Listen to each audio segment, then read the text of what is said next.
Sortie officielle ya TKM Telekin Malebo na kati ya Kenya. Ça fait plus de 4 mois nazali awa batobele babane goloba Cyprien Ochakotimai. Non, il n'y avait pas un événement. Ce événement est athée. Tobima te. Les lots ça na événement yango tobimi. Papa Mbote Mbote mingi ndeko na ngai weti. Ah namoni yo na Palais du Peuple na ba concertation bakomaki na ba journaux ke yo olongwaki likambo wana eza ya vrai ou pas? Nakanisi tokoloba boye pona bandeko. Merci mingi na libaku opesi ngai. Soki tobimi na concertation ekolizala ngai moko lisanga te. Et soki na lobby na robanga moko te. Boyebi ke nazali na lingombo babengi fak opposition. Eza au moins na 47 partis politiques. Pe mingi eza ba parti e soutenaki papa na biso Etienne na tango tozalaki na makambo ya maponami ya présidentielle. Pe na kati wana toza pe na modération ya biso ya conclave. Donc soki na zui décision ekozalanga moko te tokoluka tozwa baninga. Nini elekaki na kanisi olingo tuna wana. Voilà makambo elekaki. Na kati ya règlement intérieur tango tozalaki na groupe de contact bandeko bayeba malamu ke biso opposition to signaka mokanda ya koboya ordonnance po tomonaki ko ordonnance wana eza kolanda mikanda oyo basinyaki na corps cadre na 10 abeba te eza kolanda résolution 2098 te bazui yango me bakoti yango na bozindo te mais tango biso opposition tolobi boye tozali na négociation na kati ya négociation lokola to boyaki tokoki kovanda boye te bango balobi non bolingi nini soki bolingi toya tosala commission préparatoire tobongisa makambo biso na bino na yango ndeko na ngai oyo monaki toyaki na Palais du Peuple oyo yaki commission préparatoire babenga yango groupe de contact nde toyaki tango tosali mosala wana tozali na makambo mitano ya malamu oyo tozwaki oyo epesi biso courage ke toya awa na Palais du Peuple. Likambo ya liboso nini? Omoni bandeko na biso bakota na assemblée awa tango tolobaki ke na maponami eleki malamu te na assemblée awa ezali na problème babengi yango majorité na opposition. Ere ya vote makambo nyonso bavotaka awa ezalaka kaka majorité baganye biso to perdre pona nini système ya vote wana na yango ndeko na ngai tosengaki likambo ya liboso ke awa toye pona masolo oyo makambo maso masale makaka na consensus makambo nyonso consensus c'est-à-dire oyo likambo moko ezala te ke ndenge tozosala awa ndeko mosusu oyo alobi malamu oyo alobi mabe maso malekase na consensus c'est-à-dire boyokani pe likambo wana endimami donc lokola tokoti awa ndeko na ngai likambo vote ezate soki biso opposition to boy majorité ata balingi fo toluka toyokana soki toyokani te na commission toke pas présidium c'est-à-dire président sénat na président assemblée soki toyokani te accompagnement extérieur toke sikoyo moto baponaki mingi président awa makambo ya vote ezate ndeko na ngai awa lokwa toye o vote o majorité ni ezate yango eloko epesaki biso makasi ya koya yango makambo nyonso eza ya masolo bino bolingi biso toboy tokosolola te toyokani tala eloko epesaki biso makasi ya koya na makambo yango donc système oyo tomonaka na parlement pour ou contre abstention na kati ya baconcertation eza te ndeko na ngai awa makambo wana eza te tala eloko epesi biso makasi ya koya tango to na kati ya groupe de contact bandimi eloko to proposaki bango ke vote ezala te po bango baya na système na bango ya majorité contre biso toyokani consensus yango toye likambo wana eza likambo ya motu ya tolingi bandeko bayeba parce que ndenge bamosu bazoloba o bakeki kuna bakochange constitution mais ndeko na ngai ndenge bachangeaka constitution oyo na parlement liboso po bazaki na majorité oyo pendenge baza na majorité soki balingi bachange bakochange kaka na même majorité mais biso to réussir na likambo ya consensus oyo kwa toye soki balingi bachange tolobi bokochange te biso na bino tovanda awa répondre na question na ngai boza na kati ou bien boza libanda question na ngai yango wana question na yo réponse nango yango na kati ya règlement intérieur toyokanaka boye landanga malamu baimboka pe balandanga malamu biso soki tomoni likambo oyo tosepeli nango te tokokende nango epa présidium soki presidium akoki te tokende nango na accompagnement extérieur donc likambo oyo omonaki wana biso tolobaki ke tobimi soki tolobi kobima eza tobimi na kati ya commission tobimi na kati ya batravaux te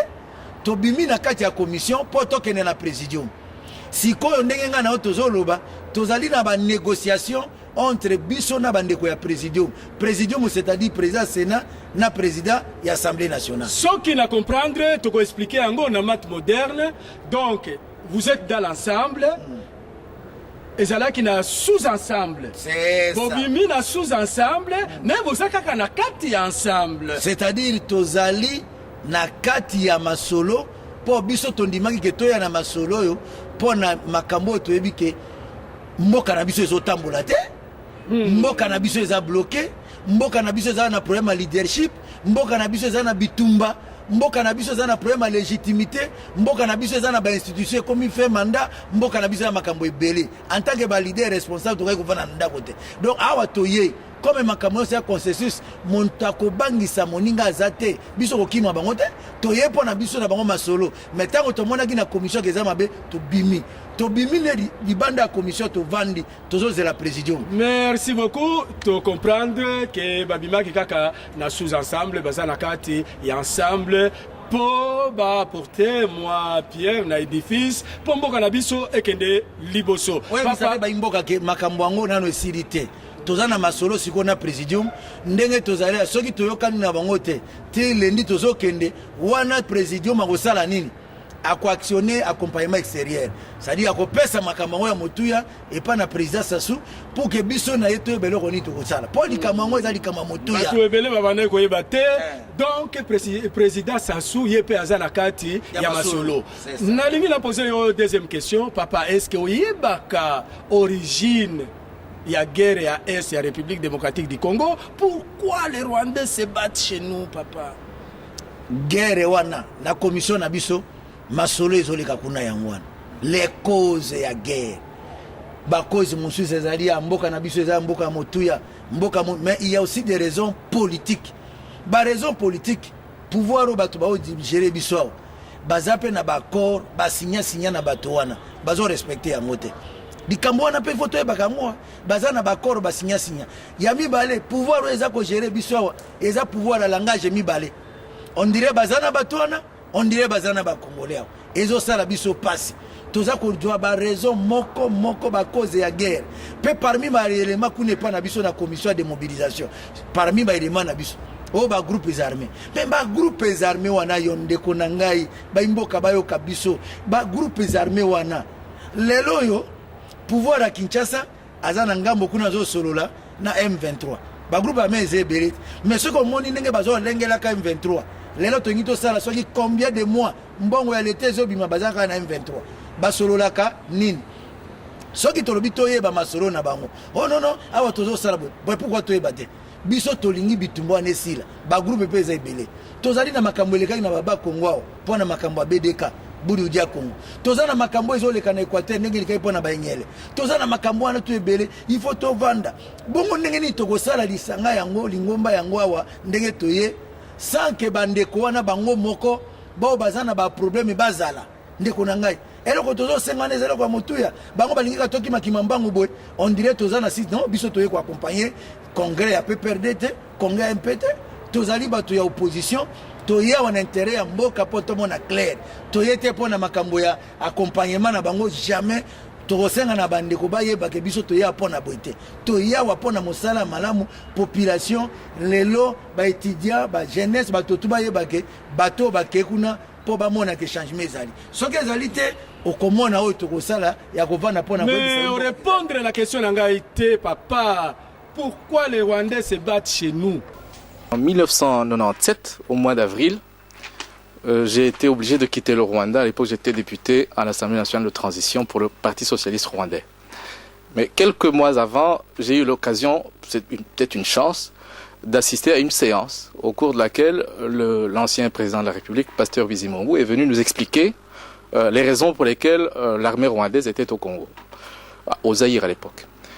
Il a amené avec lui une carte et il nous a expliqué dans une séance qui était à huis clos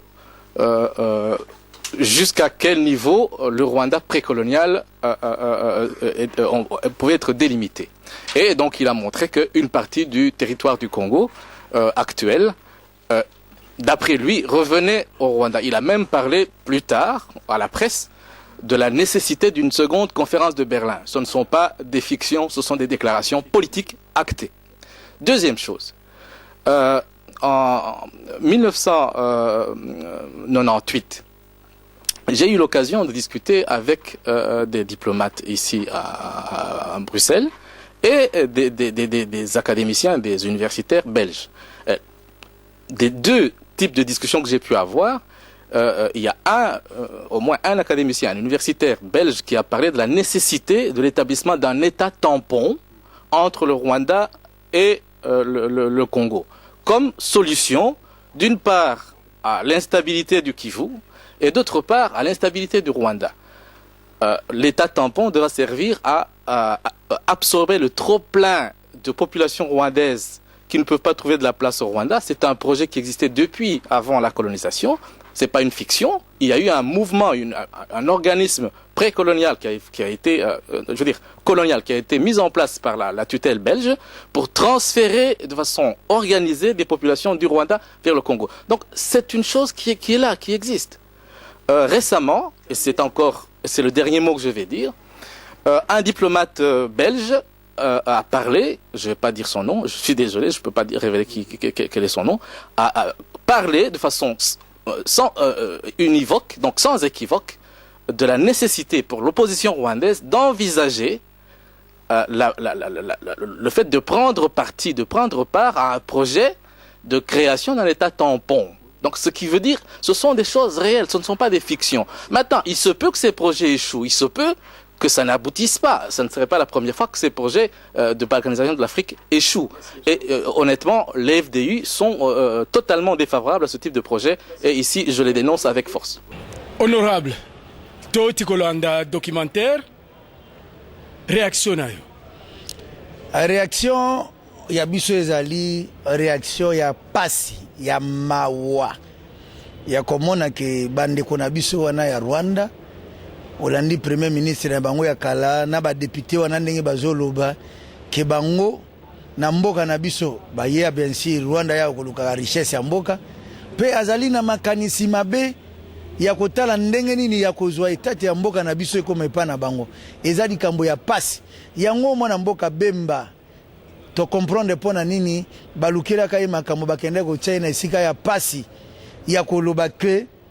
era lobaki nakoki kolinga ata na perdre centimètre moko ya mboka te babia oyo nationaliste oyo akoya pona kondima makambo na biso te totia pembeni esika passe tokoliki akolo nzambe akosalisa ye azala na biso pona kobunda etumba wana etumba tozo bunda lelo moni totelemi pona koloba tozo soki toyawa toluka ndenge nini bavoise moyen tokomi koyeba makambo mingi. C'est pas tout ça, la question toi qui t'es toibate. Yango pona kombo ya Congo, toza ko bunda, mais malobo to uti ko landa wana, eza maloba ya pasi. Toko senga na ba Congolais ba yebake e bato baza na Rwanda wana bazoya mingi na mboka na biso, richesse ya mboka na biso, koyeba ko kota na mboka na biso bazwa territoire ndambo na mboka na biso, pe baluka ko konza biso, baluka pe ko zana ba konzi bao bazaliawa, bao ke bazo soutenir ba idée na politique na bango. Totelema, eloko toko ebisa na bandeko, vigilance. Unité à biso ba congolais pour na to sala nyonso pour que to perdre mboka na biso te, to perdre bon somi ya mboka te, to perdre bon konde ya mboka na biso te. Est-ce que avant que la reportage oyo makambo oyo obane ko yebango ou pas ou découvrir kaka na reportage oyo papa? Na yebaki ndambo parce que oyo ya reportage et bien sûr ko soutenir makambo na yebaka o ba Rwanda baluka pona biso. Mais toyoka ka tozo sala politique toyebi totele makamikolo nyonso awa na biso bandeko ya fako opposition point de presse mikoyos na makambo e bandeko na biso na baza koluka na mboka na biso mais lelo ndenge tolandi na ba premier ministre ba député et plus ko réconforter ko pesa biso raison na maito kanisaka pepe simawa mais tozali bana mibali tokoloba na mboka ke bandeko bazala vigilant pour na totelema pe tozala na unité pour bonsomi ya mboka na biso to perdre yango te.